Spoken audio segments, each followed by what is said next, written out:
Hai semua sahabat cerita Momo. Sebelum kita mulai kisah nyata yang bikin hati teriris kali ini, yuk bantu support channel ini dengan like, tulis komen nama dan kota kamu sedang menonton dari mana, dan jangan lupa subscribe biar kamu nggak ketinggalan kisah-kisah inspiratif lainnya. Karena setiap komentar kalian, itu semangat buat kami terus menghadirkan cerita yang bukan hanya menyentuh hati, tapi juga bisa membuka mata dan jadi pelajaran hidup. Yuk langsung kita mulai ceritanya. Angin malam meniup lembut gorden jendela di kamar sempitku. Di luar, suara kendaraan sesekali terdengar melintas, membawa keheningan yang entah mengapa terasa menyakitkan malam itu. Aku duduk memeluk lutut di pinggir ranjang, menatap kosong ke arah cermin. Wajahku terlihat lelah, letih, tapi ada secercah ketegaran di sana. Namaku Dina. Usia 32. Seorang ibu dari satu anak lelaki bernama Rafa. Usianya baru 7 tahun. Dulu, aku pernah percaya bahwa rumah tanggaku sempurna, atau setidaknya akan menjadi seperti itu. Sampai akhirnya semuanya runtuh di depan mataku sendiri. Aku pernah mencintai pria bernama Rehan. Lelaki yang kini menjadi mantan suamiku. Dulu dia begitu lembut, penuh perhatian, bahkan rela bekerja siang malam demi keluarga kecil kami. Tapi semua berubah sejak dia dipindahkan ke kantor cabang utama, dan sering bertugas keluar kota. Waktu kebersamaan kami menipis, dan dari situlah benih-benih kehancuran mulai tumbuh diam-diam. Awalnya hanya firasat, lalu berubah jadi kenyataan pahit. Rehan berselingkuh. Dan yang paling menyakitkan, dia malah menyalahkanku karena katanya, aku terlalu sibuk mengurus anak dan lupa menjadi istri. Kau bisa bayangkan? Aku dituduh lupa jadi istri, hanya karena aku sibuk membesarkan anak kami. Malam itu, dia pulang dengan wajah dingin, tak seperti biasanya. Sambil duduk di ruang tamu, dia berkata pelan tapi tajam. Aku mau kita pisah. Aku sudah tak cinta lagi, Din. Kalimat itu seperti petir di siang bolong. Hatiku remuk. Tapi demi Rafa, aku berusaha tegar. Kutanya, lalu bagaimana dengan anak kita? Rehan hanya menjawab singkat, biar ikut aku. Kamu belum stabil. Nanti kamu bisa jenguk kapan saja. Tangisku pecah malam itu. Tapi di depan Rafa, aku sembunyikan semuanya. Aku tak ingin ia lihat ibunya hancur karena keputusan ayahnya. Apalagi Rafa begitu dekat dengan Rehan. Dia bahkan selalu tidur di pelukannya tiap malam. Dan saat itu, dalam hatiku aku berkata, baik, Rehan. Aku akan mengalah. Demi Rafa. Tapi ingat, aku ibunya. Dan aku akan kembali saat kau dan hidup barumu mulai menghancurkannya. Waktu berjalan. Aku tinggal di rumah kontrakan kecil, bekerja sebagai staf administrasi di toko bangunan. Gajinya tak seberapa, tapi cukup untuk hidup sederhana. Sementara Rehan, aku dengar dia menikahi perempuan yang lebih muda bernama Tari. Cantik, modis, dan katanya anak orang kaya. Mereka sering pamer kebersamaan di media sosial, foto liburan, makan malam romantis, atau momen keluarga, bahagia, bersama Rafa. Tapi dari balik senyum Rafa di foto-foto itu, aku tahu ada sesuatu yang dipaksakan. Tatapan matanya berubah. Tidak lagi ceria seperti dulu. Aku mulai khawatir. Setiap kali kami bertemu, Rafa hanya berkata, Mama, rumah ayah gede. Tapi aku suka rumah mama karena mama suka masakin, suka peluk aku tiap malam.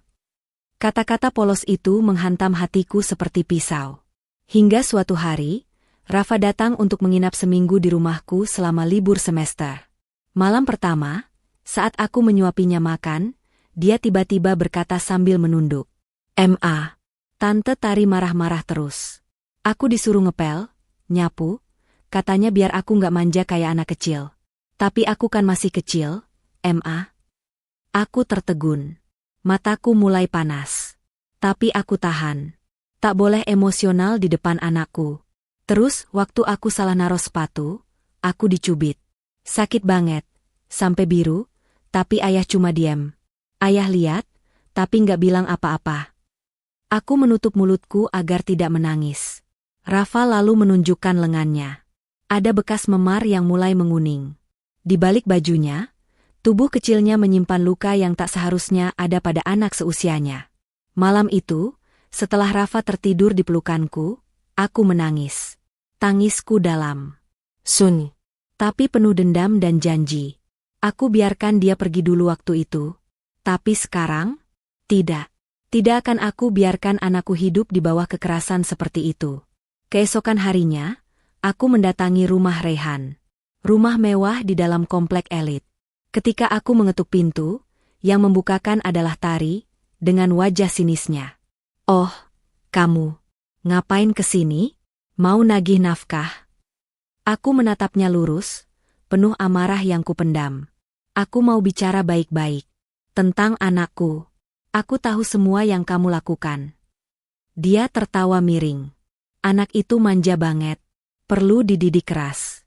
Kalau kamu terlalu lembek, jangan salahin aku kalau dia jadi bandel. Aku mengepalkan tangan. Ingin rasanya ku tampar wajahnya saat itu juga. Tapi aku tahan. Rehan lalu muncul, wajahnya canggung melihatku. Dina, tolong jangan buat masalah. Tari nggak maksud jahat. Rehan, potongku tegas. Anak kita kamu biarkan disiksa? Kamu lihat sendiri anak kita dipukul tapi kamu diam saja. Dia terdiam. Tak sanggup menatap mataku. Baiklah. Kalau begitu, aku akan bawa kasus ini ke jalur hukum. Aku akan rebut hak asuh Rafa.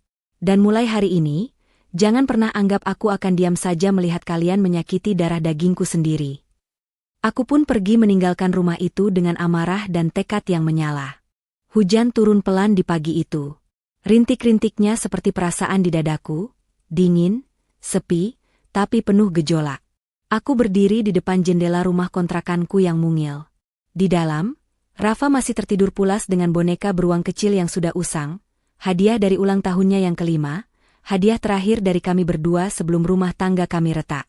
Hari itu aku ambil cuti dari pekerjaanku. Aku memutuskan, sudah cukup aku diam. Sudah cukup aku jadi ibu yang hanya menangis dalam diam. Sekarang waktunya bertindak. Aku ke pengadilan agama, memulai langkah hukum untuk menggugat hak asuh anak. Semua bukti aku siapkan. Foto luka-luka di tubuh Rafa, rekaman suara pengakuannya yang diam-diam aku rekam, hingga tangkapan layar pesan-pesan kasar dari Tari ke ponsel Rehan yang secara tak sengaja Rafa tunjukkan padaku. Semua kukumpulkan dalam satu map berisi dendam seorang ibu. Namun aku tahu, perjuangan ini tak akan mudah. Di mata hukum, aku hanya seorang ibu tunggal yang hidup pas-pasan. Sementara Rehan dan Tari hidup bergelimang harta, punya pengacara, koneksi, dan pengaruh. Tapi, siapa bilang orang kecil tidak bisa melawan? Di sisi lain, Rehan duduk gelisah di ruang tamu rumah mewahnya. Tari melenggang santai, mengenakan gaun satin mahal dan wajah penuh riasan. Kamu kenapa, sih? Dari tadi diam aja. Masih mikirin si mantan itu?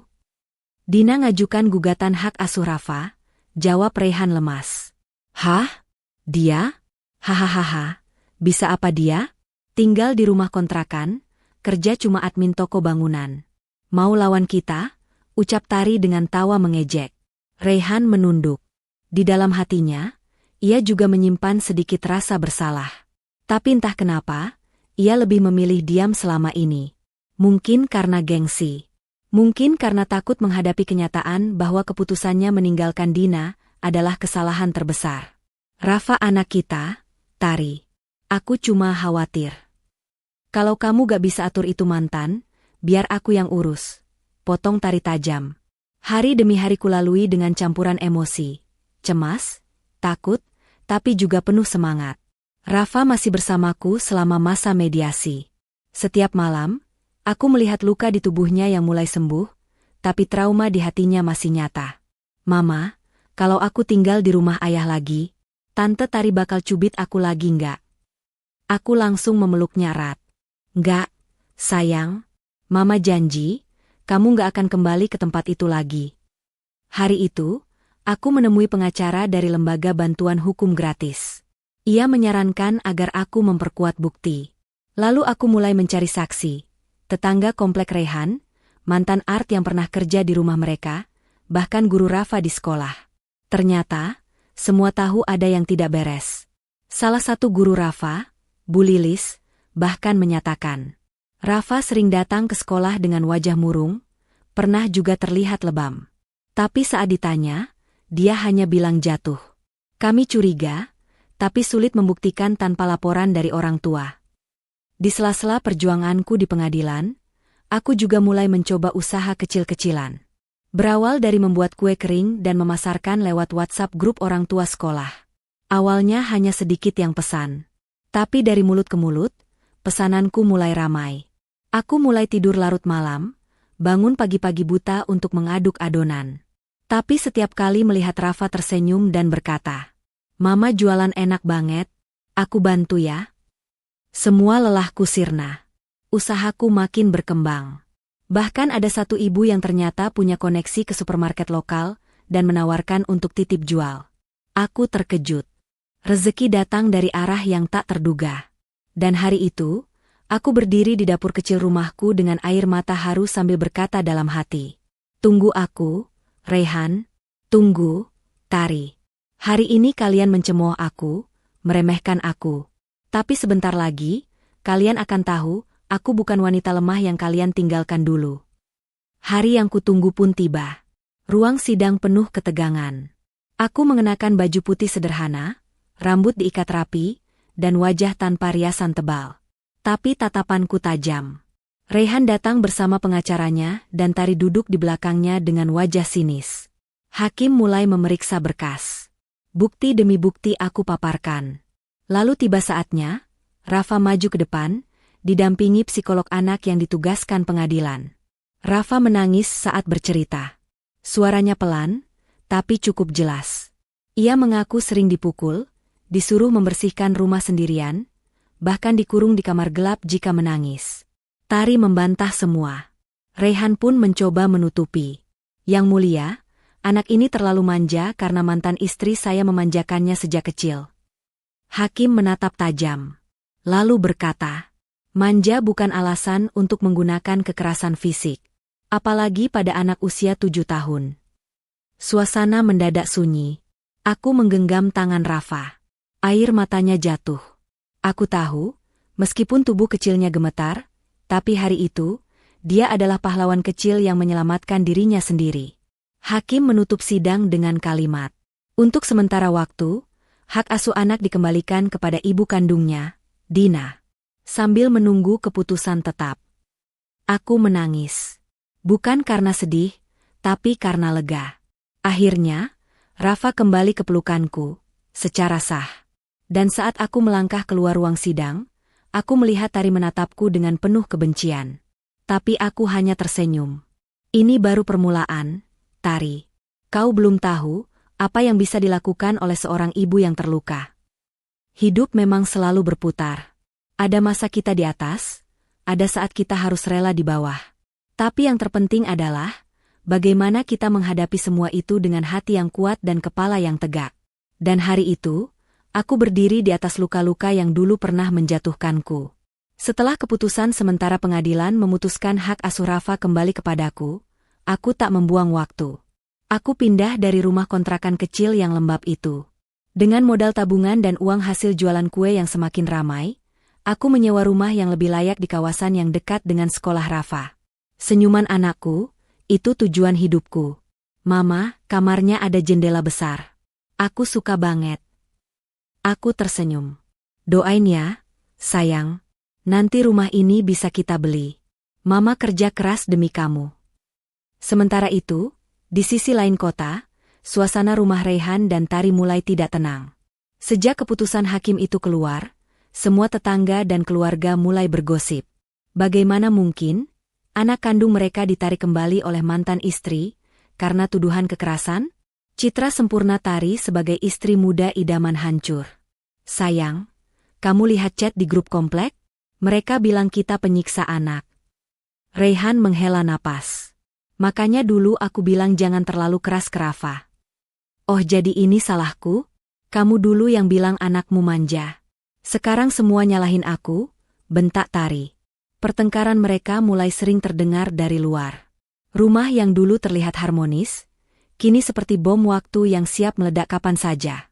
Aku memilih diam. Fokus. Doa dan usaha adalah senjataku. Aku mulai mengikuti pelatihan UMKM gratis dari Dinas Sosial.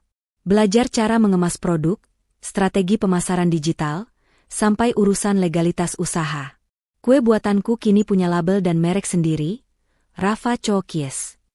Aku buat brand ini sebagai simbol perjuangan seorang ibu demi anaknya. Suatu hari, takdir mempertemukan kami lagi. Di sebuah acara bazar UMKM di pusat perbelanjaan, aku membuka booth bersama rekan-rekan pelaku usaha rumahan lainnya. Boothku penuh pengunjung. Banyak yang penasaran dan memuji rasa kueku yang khas. Tak kusangka, Tari muncul. Ia datang membawa tas belanja besar. Melihatku yang sedang sibuk melayani pembeli, wajahnya pucat. Tak percaya. Kamu jualan kue di sini? Katanya sinis. Aku tersenyum tenang. Iya, usaha kecil-kecilan. Tapi alhamdulillah laris. Dia menatapku dari atas ke bawah, lalu melirik poster brand di belakangku. Rafa Chokies? Hah, pakai nama anak segala. Drama banget. Aku menatap matanya, lalu menjawab pelan tapi tajam. Bukan drama, Tari. Tapi doa. Setiap kue yang aku jual adalah bukti cinta. Dan setiap sen yang aku dapat adalah langkah untuk masa depan Rafa. Anak yang kalian sia-siakan. Tari hendak membalas, tapi seorang pembeli memotong dan memuji kuenya. Budina, ini enak banget. Saya mau order untuk kantor ya. Aku pun melayani sambil tersenyum. Sementara Tari berdiri kaku, kalah elegan di hadapan keberhasilan kecilku yang terus tumbuh. Malamnya, aku menatap Rafa yang tertidur sambil memeluk boneka barunya. Boneka itu kubeli dari hasil jualan hari ini. Tidak mahal. Tapi berarti. Air mataku jatuh pelan. Bukan karena sedih. Tapi karena bersyukur. Ya Allah, terima kasih sudah beri aku kekuatan. Aku janji, tak akan ada lagi yang bisa menyakiti anakku. Di balik kemewahan palsu, Rehan mulai merasakan tekanan hidup. Sejak kasus kekerasan anak itu tersebar, Rehan kehilangan kepercayaan dari banyak rekan kerja. Beberapa proyeknya dibekukan. Reputasinya sebagai karyawan teladan mulai diragukan. Tari makin uring-uringan. Gaya hidupnya tak bisa ditahan. Ia tetap belanja seperti biasa, merengek minta mobil baru, dan marah besar saat Rehan bilang, Tari, tolong pengeluaran kita udah nggak seimbang. Proyekku banyak yang dibatalkan. Kita harus lebih hemat. Tari membanting dompet mahalnya. Apa? Hemat? Jangan-jangan kamu masih kirim duit buat si mantan itu, ya? Dina nggak pernah minta apa-apa. Bahkan dia nggak minta nafkah tambahan. Tapi kamu ngabisin semuanya. Pertengkaran mereka makin memuncak. Dan akhirnya, Rehan mulai merasa menyesal. Menyesal telah meninggalkan Dina. Menyesal telah membiarkan anaknya menderita. Menyesal telah memilih cinta palsu yang hanya bersinar saat dompet tebal. Sementara aku, tak lagi menoleh ke belakang. Aku mulai diundang ke seminar kecil sebagai narasumber ibu pelaku UMKM yang sukses dari nol. Bahkan wartawan lokal pernah mewawancaraiku. Satu kalimat yang aku ucapkan viral. Jangan remehkan kekuatan seorang ibu. Kami bisa terpuruk, tapi kami bisa bangkit dan membuat kalian menyesal. Sore itu, aku duduk di teras rumah kontrakanku yang makin ramai dengan boks pesanan. Rafa duduk di sebelahku sambil membaca buku. Tiba-tiba HP-ku berdering. Nama Rehan muncul di layar. Aku menatapnya lama, lalu memutuskan untuk tidak mengangkatnya. Kamu dulu meninggalkan luka, Rehan. Sekarang, nikmati luka yang kamu buat sendiri. Aku tersenyum. Luka ini telah membentukku jadi wanita yang jauh lebih kuat. Matahari siang itu terik, tapi suasana hatiku tenang. Rumah kontrakan yang dulu terasa sempit kini berubah menjadi rumah kecil penuh cinta dan semangat. Di dapur, aroma adonan kue baru tercium wangi. Sementara di ruang tengah, Rafa duduk serius menggambar. Mama, nanti kalau Rafa gede, Rafa mau bantu Mama bikin toko kue yang gede. Aku tersenyum, air mataku hampir jatuh lagi. Tapi kali ini bukan karena sedih, melainkan bangga. Amin sayang. Tapi sekarang, kamu bantu Mama dengan rajin belajar dulu ya. Usahaku makin berkembang. Aku sudah memiliki 5 reseller yang rutin menjual kue buatanku ke berbagai tempat. Penghasilanku perlahan meningkat. Aku bahkan menabung untuk DP rumah kecil yang selama ini jadi impianku dan Rafa. Tapi di tengah kebahagiaan ini, tiba-tiba masa lalu kembali datang mengetuk pintu. Telepon tak terduga dari sekolah. Suatu pagi, aku mendapat telepon dari pihak sekolah. Suara guru Rafa terdengar agak canggung. Bu Dina, maaf mengganggu. Kami hanya ingin konfirmasi. Tadi pagi Pak Rehan datang ke sekolah dan meminta untuk menjemput Rafa. Tapi karena status hak asuh masih di ibu, kami menolak. Hatiku langsung panas. Apa maksudnya? Dia tiba-tiba muncul dan ingin mengambil Rafa, tanpa bicara padaku. Aku segera menelpon Rehan. Tapi tidak diangkat. Aku coba kirim pesan. Apa maksudmu datang ke sekolah dan ingin ambil Rafa tanpa izinku? Lama tak dibalas. Tapi malamnya, Rehan datang ke rumah. Sendirian. Aku membukakan pintu dengan raut wajah tegas. Rafa sedang tidur, jadi aku bicara di teras. Ada urusan apa kamu ke sekolah? Tanyaku langsung. Rehan menarik napas panjang. Aku cuma kangen sama Rafa. Aku mau ajak dia main. Tapi aku sadar, mungkin caraku salah. Aku menatapnya, dingin. Kamu baru sadar? Setelah sekian lama kamu biarkan anakmu disiksa, kamu sekarang bilang kangen. Dina, aku tahu aku salah. Tapi, bolehkah aku sedikit bicara? Bukan sebagai mantan suami, tapi sebagai seorang ayah. Aku menghela napas. Silakan. Rehan mulai bicara panjang. Tentang kehancuran rumah tangganya dengan Tari. Tentang pertengkaran tanpa akhir. Tentang Tari yang makin kasar, bukan hanya pada Rafa, tapi pada dirinya juga. Tentang usahanya yang nyaris bangkrut karena reputasinya hancur akibat kasus kekerasan itu. Tari, sekarang keluar masuk rumah orang tuanya. Rumah kami sepi. Aku sendirian. Semua orang menjauh. Dan kamu pikir, dengan datang ke sini, semuanya bisa diperbaiki begitu saja? Potongku. Rehan menunduk. Lalu berkata dengan suara lirih. Dina, maafkan aku. Kalau aku boleh jujur. Aku rindu rumah ini. Rindu kamu. Rindu Rafa. Aku tertawa kecil, getir. Rindu? Waktu aku berjuang sendiri, kamu di mana? Waktu anakmu menangis ketakutan di pelukan wanita kasar itu, kamu sibuk apa? Dia menatapku. Matanya berkaca-kaca. Tapi aku tidak peduli. Kamu boleh rindu, Rehan.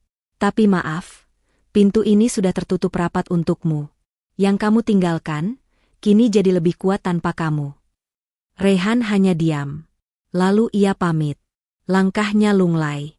Seperti seseorang yang kehilangan arah. Dan aku menutup pintu dengan perasaan lega. Tari, akhir dari kehidupan palsunya. Beberapa hari kemudian, aku mendapat kabar dari seorang teman lama yang ternyata masih mengikuti akun media sosial Tari. Tari mulai menjual barang-barangnya. Tas branded, sepatu mahal, bahkan mobil pribadinya. Ia menulis caption panjang penuh curhat tentang betapa hidup ini tak adil. Bahwa ia difitnah sebagai wanita kasar, padahal hanya ingin mendidik anak dengan disiplin. Komentar netizen? Pedas. Tak ada simpati. Banyak yang menyebut dia sebagai ibu tiri jahat, monster berkedok sosialita, dan istri yang menghancurkan hidup orang lain. Karma memang tak pernah salah alamat. Undangan tak terduga. Satu sore, aku mendapat undangan resmi dari sebuah acara talk show TV lokal yang mengangkat kisah ibu tangguh. Ternyata, kisahku tersebar lewat unggahan media sosial yang sempat viral. Mereka tertarik dengan perjuanganku sebagai ibu tunggal yang sukses dari nol dan berhasil merebut hak anaknya dari keluarga yang menyakitinya. Saat acara itu tayang, banyak orang yang akhirnya tahu siapa aku. Bahkan, salah satu sponsor dari acara itu menawarkan kerjasama kemitraan. Merek Rafa Chokies kini akan punya cabang produksi kecil di kota sebelah. Aku nyaris tak percaya, tapi inilah kenyataan baru yang aku bangun dari air mata dan luka. Luka kalian, balasannya sudah dimulai. Suatu hari, aku lewat di depan rumah Rehan. Rumputnya tinggi, pagar mulai berkarat. Tak ada suara. Tetangga bilang rumah itu akan dijual murah. Rehan katanya sudah pindah kontrakan karena tak mampu bayar cicilan rumah. Sementara aku, sedang mengurus sertifikat tanah untuk membangun rumah milikku sendiri. Di ruang tengah rumah baruku nanti, aku akan tempelkan satu kalimat. Ini rumah yang dibangun dari air mata, tapi tak pernah dihuni oleh kebencian. Sore itu, langit terlihat gelap, awan menggantung seakan menyesali semua penderitaan yang telah kualami. Aku berdiri di depan gerbang rumah mantan suamiku dengan dada bergemuruh. Ini bukan pertama kalinya aku datang ke sini, tapi hari ini berbeda. Aku sudah bulatkan tekad. Aku akan bawa pulang anakku. Aku akan menyelamatkan darah dagingku dari penyiksaan yang nyaris merenggut nyawanya.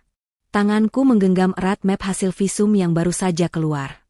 Di dalamnya tertera bukti-bukti medis yang menunjukkan lebam, luka bakar, dan bekas cubitan di tubuh kecil Aira. Tubuh yang seharusnya dipenuhi kasih sayang, bukan kekejaman. Tubuh yang seharusnya berada dalam pelukanku, bukan dalam kurungan neraka buatan wanita bernama Nessa. Buka pintunya, teriakku sambil mengguncang pagar besi. Dari dalam rumah terdengar suara berisik. Tak lama, Nessa muncul dengan wajah sinis. Lagi-lagi kamu datang bawa drama, Rani?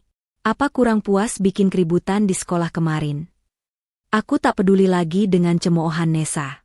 Kali ini aku datang bukan untuk minta baik-baik. Aku datang sebagai ibu yang terluka, dan akan berjuang sampai akhir demi anaknya.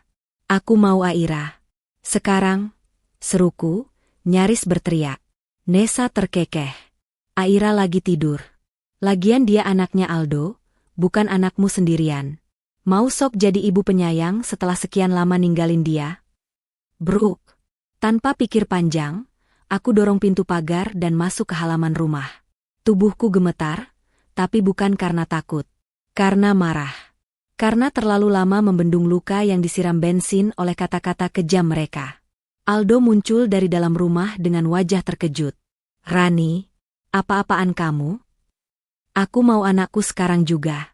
Aku udah punya bukti kalau istri barumu menyiksa Aira. Lihat ini. Seruku sambil melemparkan map visum ke wajahnya. Map itu jatuh di kakinya. Aldo memungutnya perlahan, matanya menelusuri isi dokumen itu. Wajahnya berubah. Untuk pertama kalinya dalam beberapa bulan terakhir, aku melihat keraguan di sorot matanya. Tapi seperti biasa, pria itu terlalu pengecut untuk mengambil sikap. Nessa, bener ini? Kamu. Nessa langsung memotong, dia manipulatif. Dia yang buat semua ini supaya kamu benci aku. Dia tahu kamu sayang aku. Aku mendekat ke arah Aldo, suara mulai serak, tapi tegas. Aku nggak datang ke sini untuk rebut kamu, Al. Aku datang untuk selamatkan Aira dari rumah ini. Dia trauma, kamu tahu? Anak sekecil itu harusnya tertawa bebas, bukan menjerit dalam ketakutan. Aldo masih terdiam. Matanya bingung, seperti orang yang kehilangan arah. Tapi aku tidak punya waktu lagi untuk menunggu kesadarannya tumbuh. Aku naik ke lantai atas tanpa izin. Aira? Teriakku sambil membuka satu persatu pintu kamar. Dan di kamar kecil di ujung lorong, aku menemukan Aira. Ia meringkuk di sudut ruangan, wajahnya pucat, matanya membesar melihatku. Tapi begitu ia sadar itu aku, ia langsung berlari dan memelukku erat. Mama ah. Tangisnya pecah di pelukanku. Aku mengusap rambutnya, menciumi pipinya yang kurus. Mama di sini, sayang. Mama datang buat jemput kamu. Nessa muncul di ambang pintu. Hei, jangan bawa anak itu seenaknya. Aldo berdiri di belakangnya, masih terpaku. Kamu diam, Nessa, bentakku. Sekarang aku punya hak penuh sebagai ibunya. Dan aku akan laporkan kamu karena kekerasan terhadap anak. Nessa tertawa sinis. Emang kamu pikir polisi percaya? Kamu cuma ibu yang nggak becus urus anak. Anak itu tinggal di sini karena kamu gagal jadi orang tua. Aku mengangkat daguku.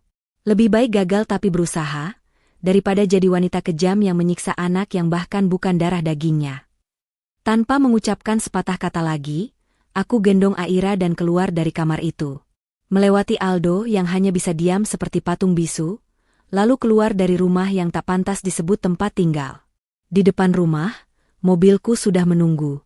Aku membuka pintu belakang dan mendudukkan Aira. Ia terus menggenggam tanganku, seakan tak ingin aku menghilang lagi dari hidupnya. Sebelum menutup pintu, aku menatap Aldo yang kini berdiri di ambang pagar. Kamu kehilangan hakmu sebagai ayah hari ini, Al. Bukan karena aku ambil Aira, tapi karena kamu biarkan dia disakiti dan kamu memilih diam. Hari-hari setelah itu tidak mudah. Aku harus melalui proses hukum yang panjang. Tapi kali ini aku tidak sendiri. Ada pengacara, ada saksi dari sekolah, bahkan dokter yang memeriksa Aira bersedia bersaksi di pengadilan. Nessa dilaporkan atas kekerasan terhadap anak. Dan Aldo, hak asuhnya dicabut sepenuhnya. Ia hanya bisa melihat dari jauh ketika pengadilan memutuskan Aira sepenuhnya menjadi tanggung jawabku. Dan saat itulah, lembar baru hidup kami dimulai. Aku pindah rumah, pindah kota, dan mulai hidup dari awal bersama Aira. Aku bekerja keras, membuka bisnis kecil, dan mulai dari nol. Setiap malam sebelum tidur, aku selalu menatap wajah Aira. Meskipun ada luka dan trauma, tapi matanya kini tidak lagi penuh ketakutan. Ia mulai bisa tertawa, mulai bisa bermain, mulai kembali menjadi anak-anak. Dan aku, sebagai ibunya, bersumpah tidak akan pernah membiarkan siapapun menyakitinya lagi. Karena kini, hidup kami bukan lagi tentang rasa sakit, tapi tentang harapan, keberanian, dan kebangkitan. Hari-hari terasa semakin menyesakkan. Hati Rani seperti diremas setiap kali mendengar suara tangisan anaknya dari ujung telepon. Meski Dinda, putri semata wayangnya, berusaha menyembunyikan luka, tapi insting seorang ibu tak pernah salah. Dan hari itu, Rani merasa sudah cukup menahan. Rani berdiri di depan cermin, menatap wajahnya yang mulai terlihat lesu. Sampai kapan aku harus diam? Sampai anakku mati di tangan mereka? Bisiknya lirih. Tangannya mengepal. Ia menatap cermin, kali ini dengan tatapan penuh tekad. Aku harus ambil anakku. Aku harus lawan mereka. Malam itu, Rani diam-diam datang ke rumah mantan mertuanya. Ia tahu, Dinda kini tinggal di sana bersama mantan suaminya, Arman, dan istri barunya, wanita yang penuh kepalsuan bernama Mayang. Ia berdiri di seberang jalan, matanya menatap tajam ke arah rumah 2 lantai itu. Lampu-lampu menyala terang. Suara tawa terdengar dari dalam.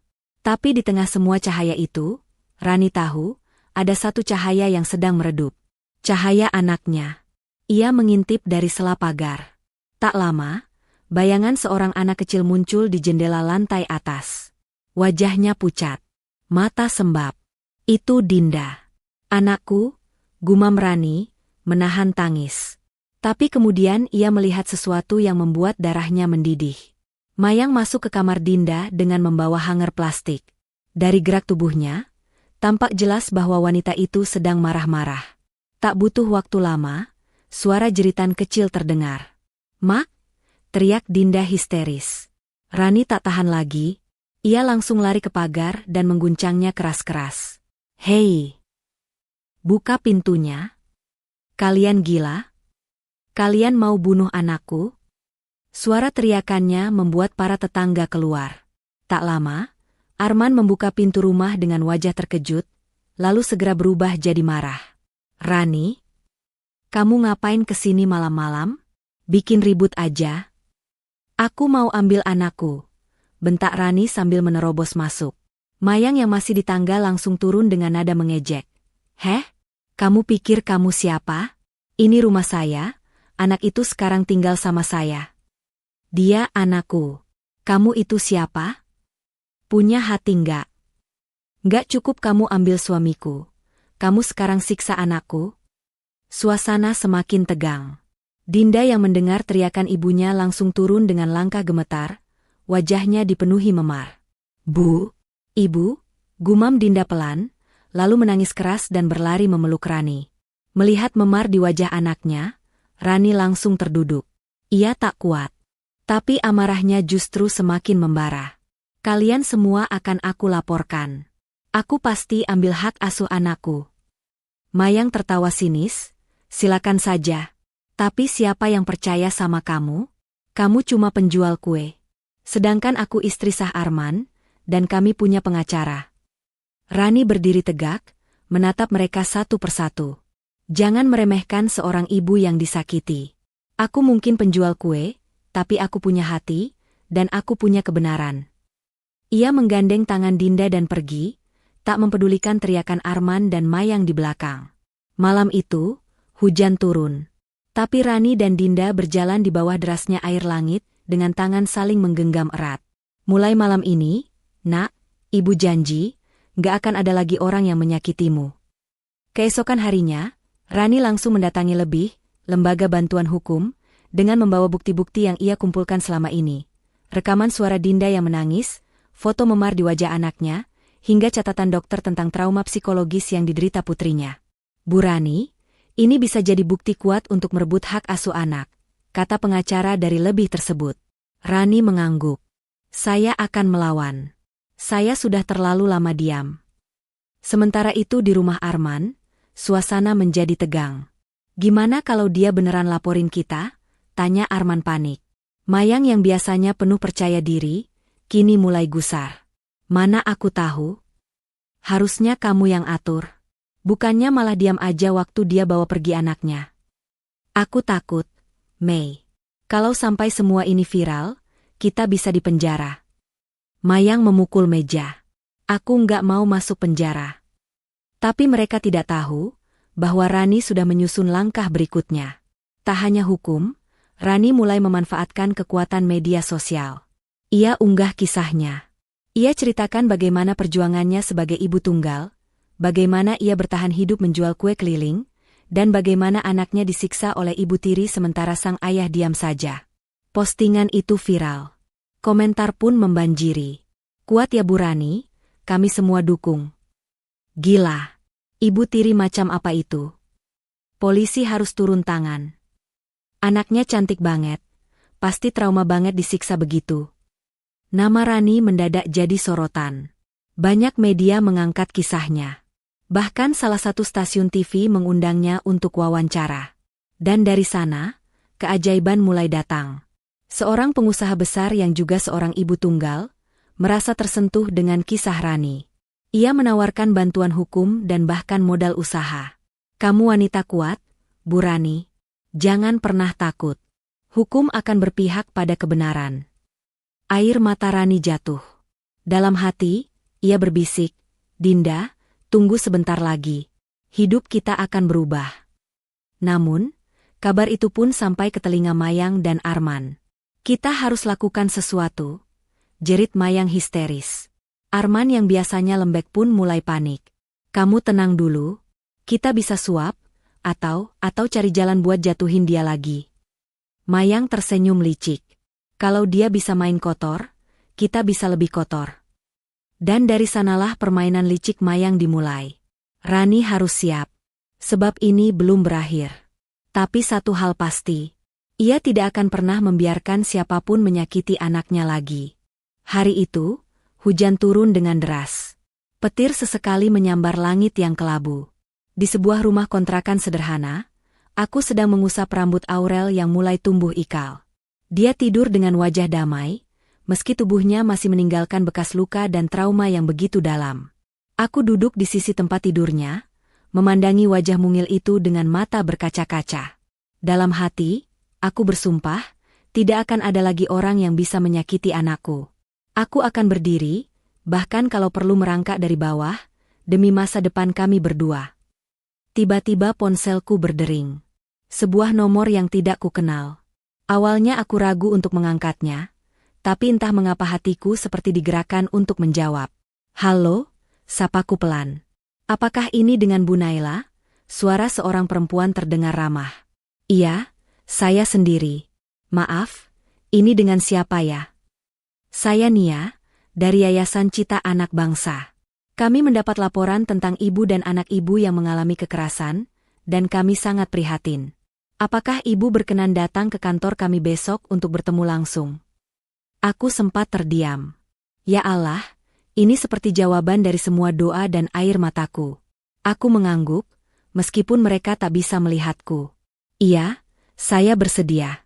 Terima kasih banyak sudah peduli. Keesokan harinya, aku mengenakan baju terbaik yang kupunya. Kemeja putih bersih dan rok panjang hitam. Tangan Aurel ku genggam erat. Kami berjalan menuju halte, menumpang angkutan umum dengan harapan baru di dada. Sesampainya di kantor yayasan, aku disambut hangat oleh Mbak Nia dan beberapa staf lainnya.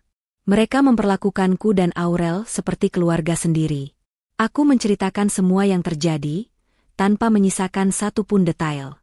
Tangisan tak tertahan keluar saat aku menjelaskan bagaimana Aurel disiksa oleh istri baru mantan suamiku, dan bagaimana ayah kandungnya sendiri membiarkan semua itu terjadi. Mbak Nia menggenggam tanganku erat. "Bu Naila, kami akan bantu. Kami akan urus semua dokumen hukum agar ibu mendapatkan hak asuh penuh. Dan kami juga akan bantu menghubungkan ibu dengan program pelatihan kerja, agar ibu bisa mandiri dan bangkit." Mataku membelalak. Aku tak pernah membayangkan ada orang baik yang peduli sedalam ini padaku. Minggu-minggu berlalu. Aku mulai ikut pelatihan keterampilan menjahit yang diadakan oleh yayasan. Awalnya tanganku kaku, hasil jahitanku berantakan. Tapi aku pantang menyerah. Setiap malam, setelah Aurel tidur, aku terus berlatih. Mesin jahit sederhana yang dipinjamkan yayasan jadi saksi perjuanganku. Sampai akhirnya, suatu hari, aku diminta membuat satu gaun untuk seorang tamu kehormatan yang akan menghadiri acara yayasan. Aku gemetar saat menerima permintaan itu. Tapi ini adalah kesempatan. Aku kerjakan gaun itu dengan sepenuh hati, dari hati seorang ibu yang pernah hancur namun tak mau menyerah. Hari acara pun tiba. Gaun yang kubuat dikenakan oleh seorang artis terkenal yang menjadi duta yayasan.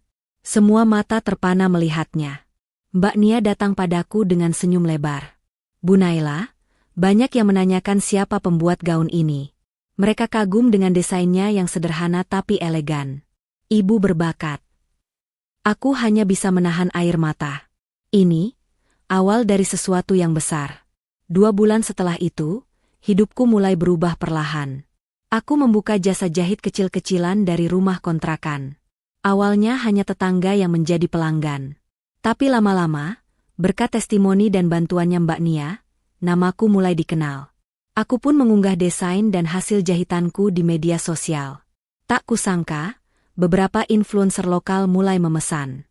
Di saat yang sama, kupercepat proses hukum untuk hak asuh Aurel. Pengacara dari yayasan membantu mengurus semuanya. Mantan suamiku sempat menolak dan mengancam, tapi kali ini, aku tidak gentar. Aku sudah tidak takut lagi padanya. Aku tidak akan biarkan anakku kembali ke tangan orang yang bahkan tidak bisa melindunginya. Ucapku lantang di depan majelis hakim.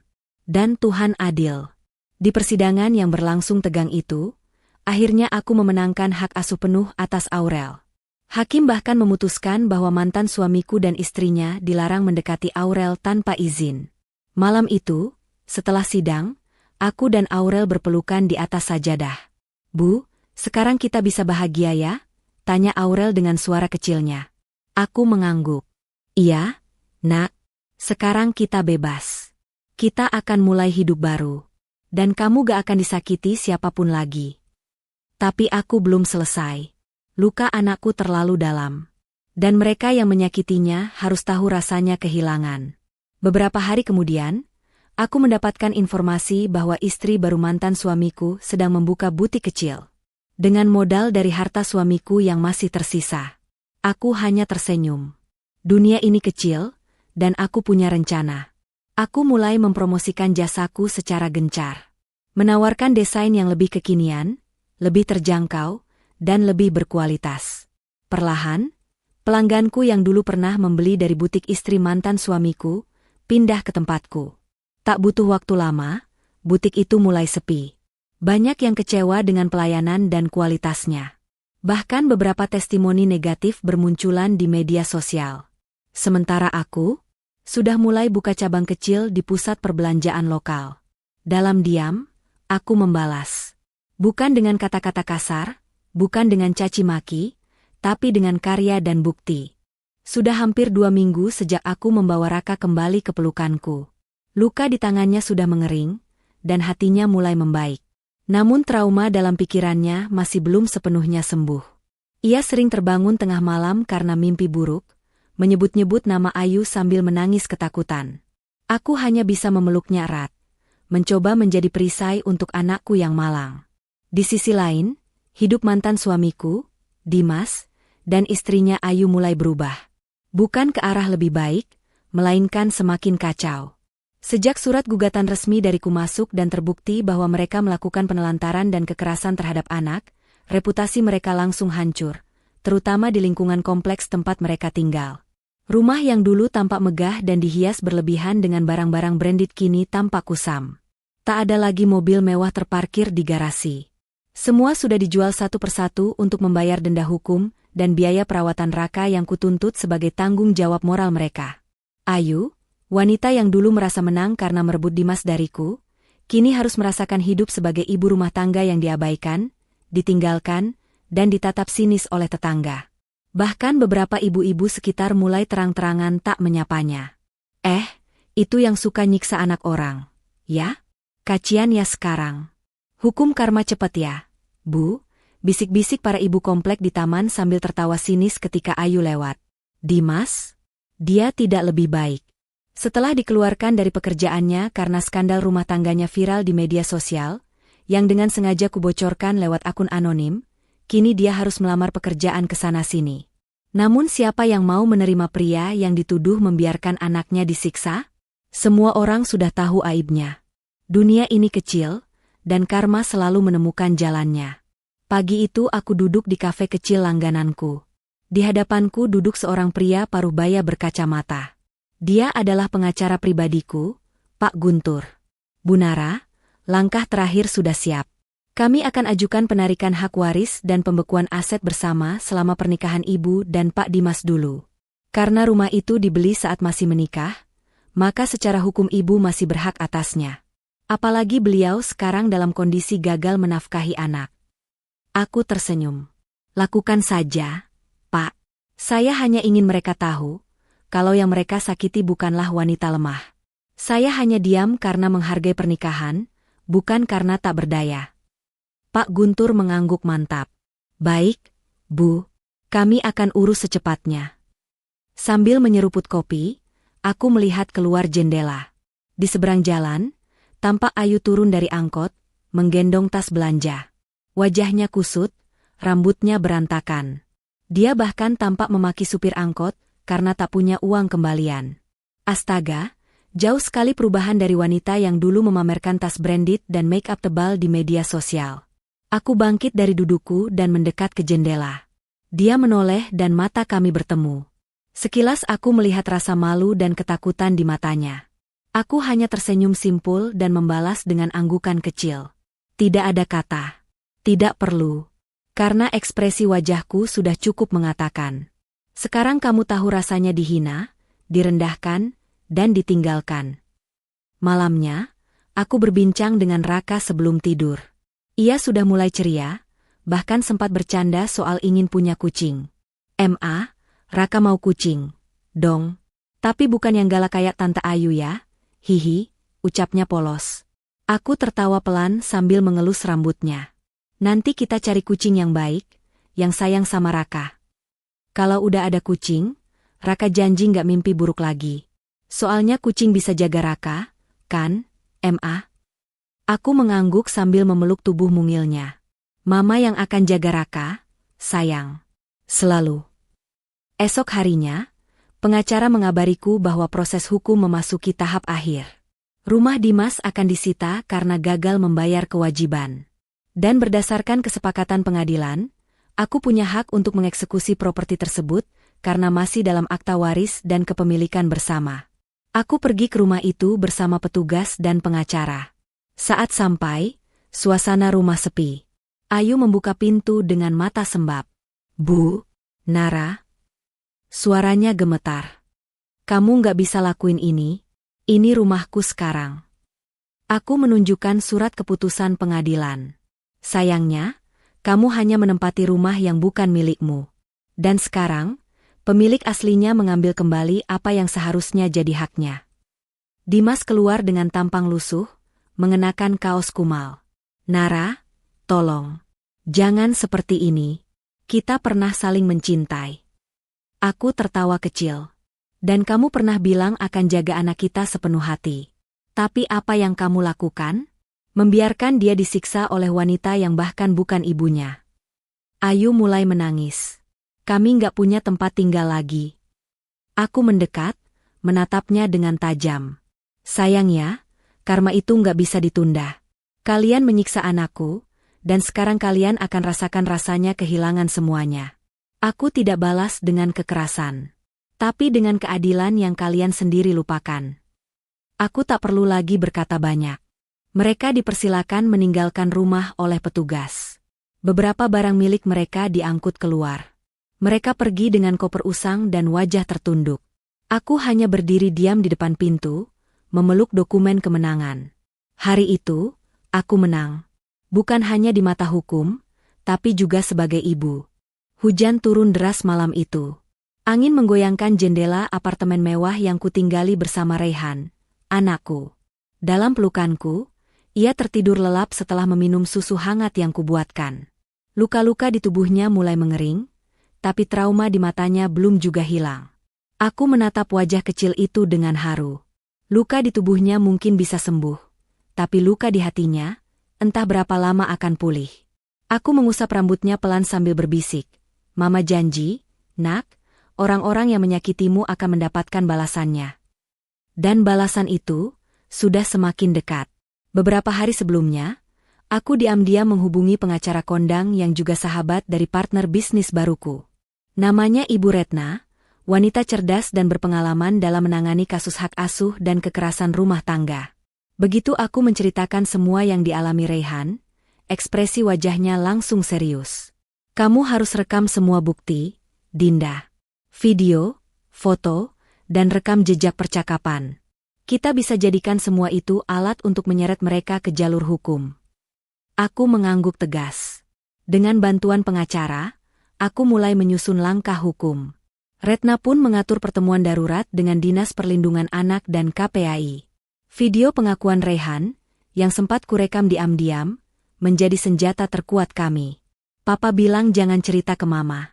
Tapi Tante Rani suka cubit Raihan kalau Raihan makan pakai tangan, suka suruh tidur di lantai, pernah juga dikunciin di kamar mandi pas malam-malam. Pengakuan polos itu membuat semua orang yang hadir menunduk dalam diam. Air mata menetes di pipi salah satu petugas sosial yang hadir. Mereka tak menyangka ada wanita yang bisa berbuat sekejam itu pada anak sekecil Raihan. Dan lebih menyakitkan lagi, ayah kandung Raihan hanya diam, tak berbuat apa-apa. Sementara itu, di sisi lain kota, Reno, mantan suamiku, mulai gelisah. Ia baru saja mendapat surat panggilan resmi dari pengadilan. Wajahnya pucat saat membacanya. Apa ini, Ran? Tanyanya pada Rani yang duduk santai di sofa, menggigit potongan buah. Surat pengadilan. Dinda gugat hak asuh Raihan dan menuntut kita atas kekerasan anak.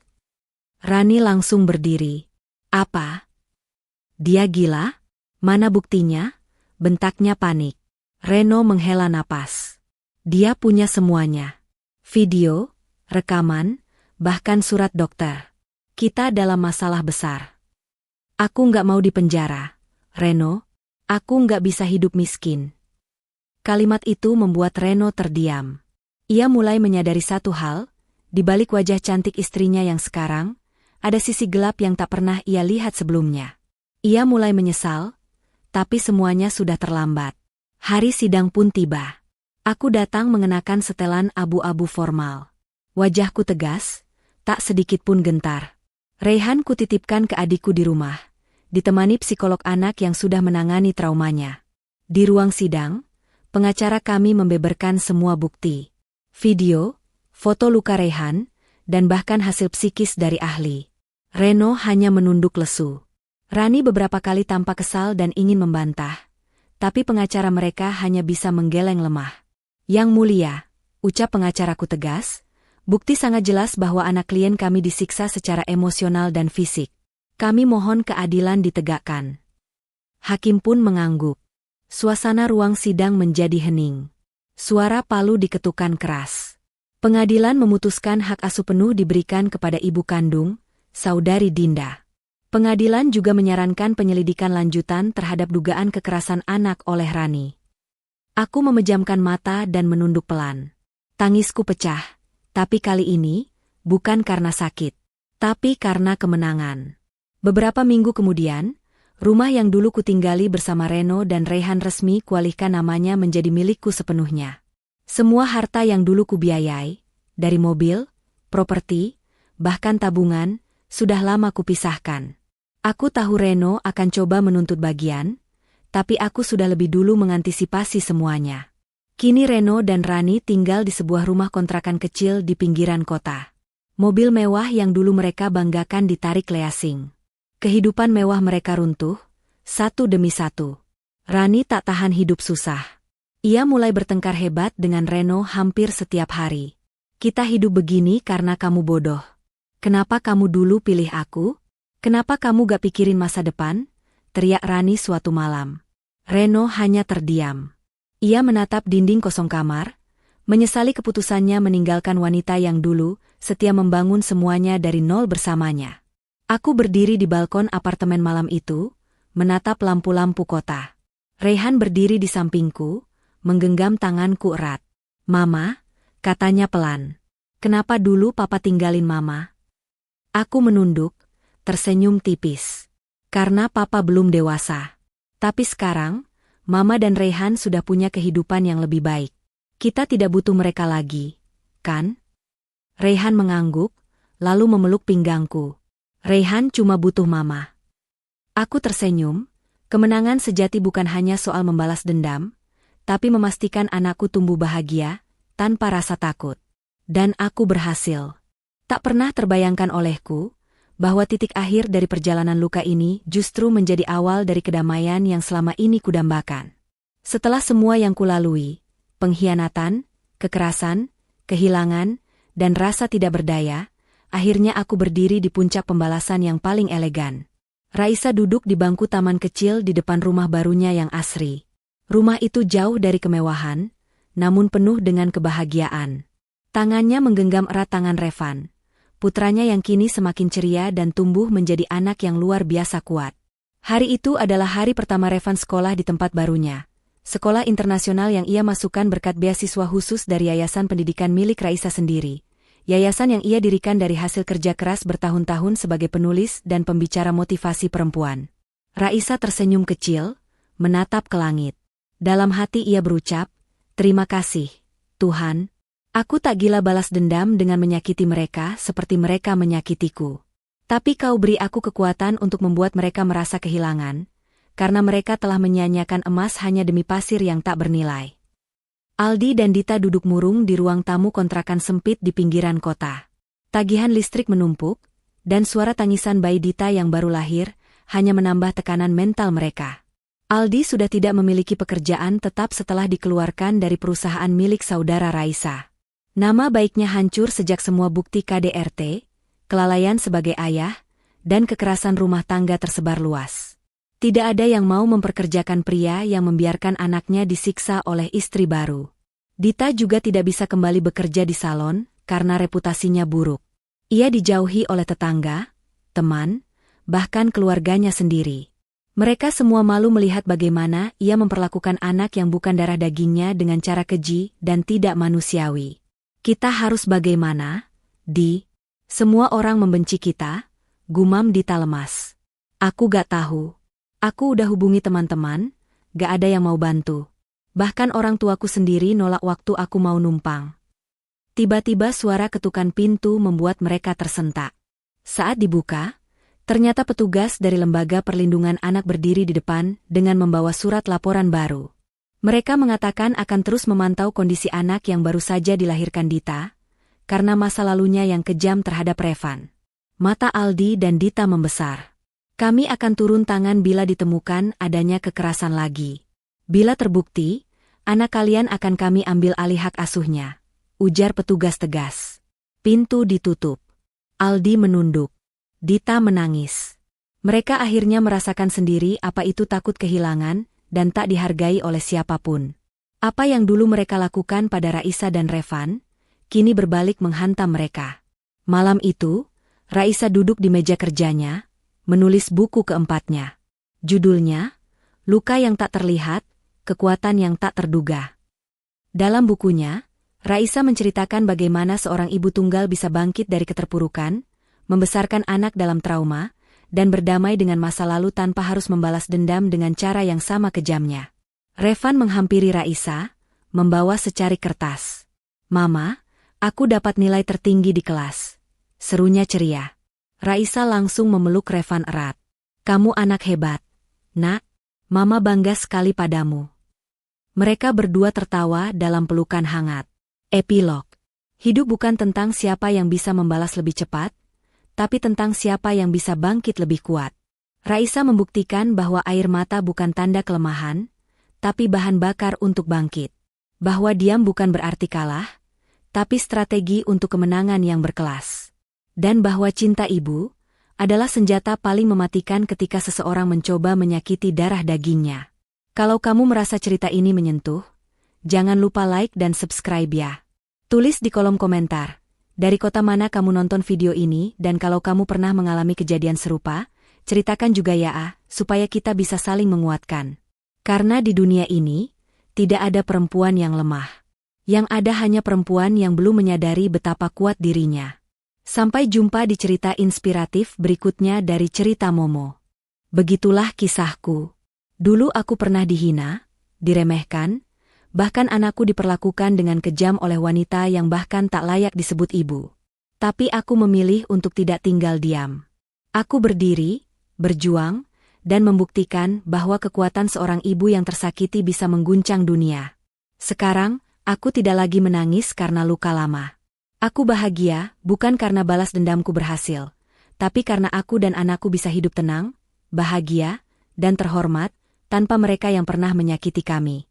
Untuk kalian para wanita hebat di luar sana, jika hari ini kamu sedang disakiti, jangan menyerah. Suatu hari nanti, mereka yang meremehkanmu akan melihat betapa hebatnya kamu saat bangkit. Terima kasih sudah menonton kisah inspiratif ini. Jangan lupa untuk like video ini sebagai bentuk dukungan. Komen di bawah dengan nama dan kota kamu, karena cerita Momo ingin tahu dari mana aja penonton hebat kita berasal. Subscribe dan aktifkan loncengnya supaya kamu gak ketinggalan cerita inspiratif lainnya.